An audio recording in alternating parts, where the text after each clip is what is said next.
It is like 2 a.m. and this is a video I've wanted to make for a while because I've been watching a lot of Nakey Jakey videos. Hello, it's Echo, just in case you're new here. So a couple months ago I was painting my silly little paintings as I do, and I wanted to put something on that I could watch without actually watching for white noise, and so I put on Hoarders, now on Hulu. Also a couple episodes on Netflix. And while I was sitting there doing this, my lovely internet catboy came in and was like, hey, what are you doing? And so I explained it to him, and then he said, oh yeah, I can't really watch that show, it kind of makes me sad. And he's right.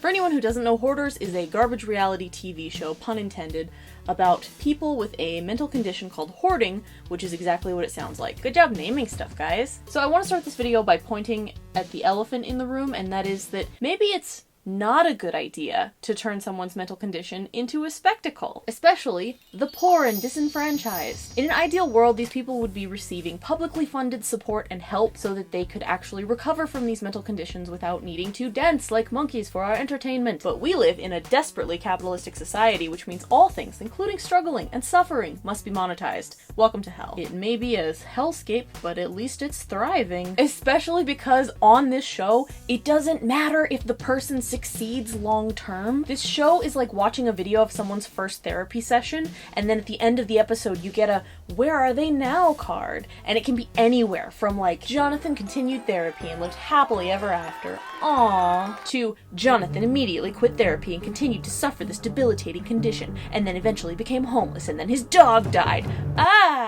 and then the show just goes on either way. The show has range. If I'm gonna be honest, I really don't want to crack open this ethical coconut right now because it is just full of like wasps and asbestos, and I just don't want to deal with it right now. That could be like the entire video. I'm just here to watch a big mess get cleaned up, and thinking about the ethics of the situation under capitalism makes my brain very sad, so I'm not gonna do it. Because sometimes if you don't want your brain to eat itself, you have to shut it off a little bit. So instead, I'm gonna tell you about the reasons that I actually enjoy watching Hoarders, in the occasional instance that I do. For starters, I like to feel things.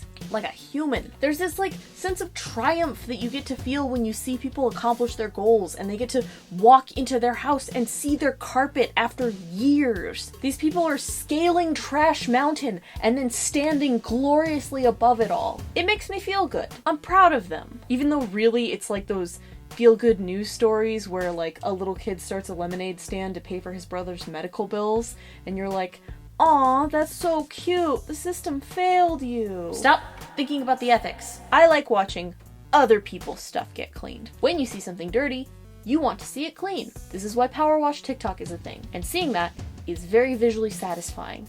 Visual ASMR. It is easier to clean other people's stuff, so you, as an outsider, can clearly see what should and should not be kept. Decisions are easy for you as an outsider. When someone has like 100 pots and pans, you know that they need like a single set, and maybe they should go with this one because it's all uniform. But also, it is an incredibly relatable show because stuff is hard to get rid of. It is hard to let go of your things. Like, we all don't have some 13-year-old t-shirt that's full of holes and is basically unwearable, but we just can't seem to get rid of it because of the nostalgia and the memories that are attached to it. And then just imagine that times an entire house worth of nostalgic t-shirts.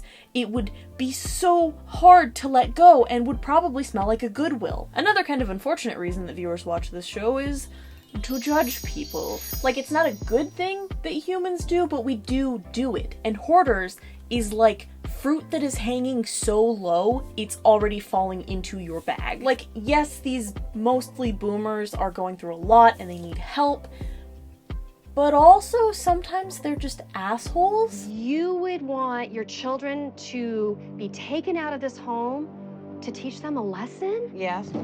He sees it as these poor kids. Oh my God, these poor kids. And I see it as, oh my gosh, this should be about poor mom. Problem. Well, maybe we won't have any if they take Anna out and medicate her ass. Well, as I told my friends, as long as I don't run out of sawed-off shotgun ammunition, things should be just absolutely fine here. And it's hard to feel bad for an asshole. Not that you want them to be in that position, but that is the position that they are in. The food hoarder episodes are always kind of hard to look at, but pet hoarders are the worst. Those are always so tragic and sad. The skulls they pull out of these piles. So now we're gonna talk about the most extreme Hoarders episode ever. The episode that if you have never seen Hoarders, you should watch this one. And if you don't like this one episode, you will not like any of the other ones, because none of them can top this one episode. In my experience, hoarder episodes usually fall into one of two categories. There is the consensual hoarder situation. The hoarder has realized they have a problem, they want to get better, and so they or a family member on their behalf has reached out to the show asking for help. Most episodes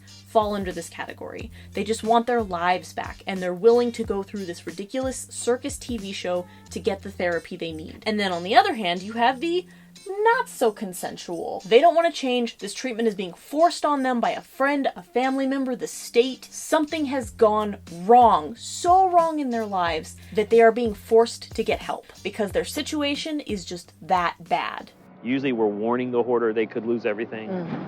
The reality is she's lost everything. She doesn't own this stuff anymore. Enter Sandra, Season 9, Episode 6. You have every right to look at all of this and say, my God, you're a hoarder.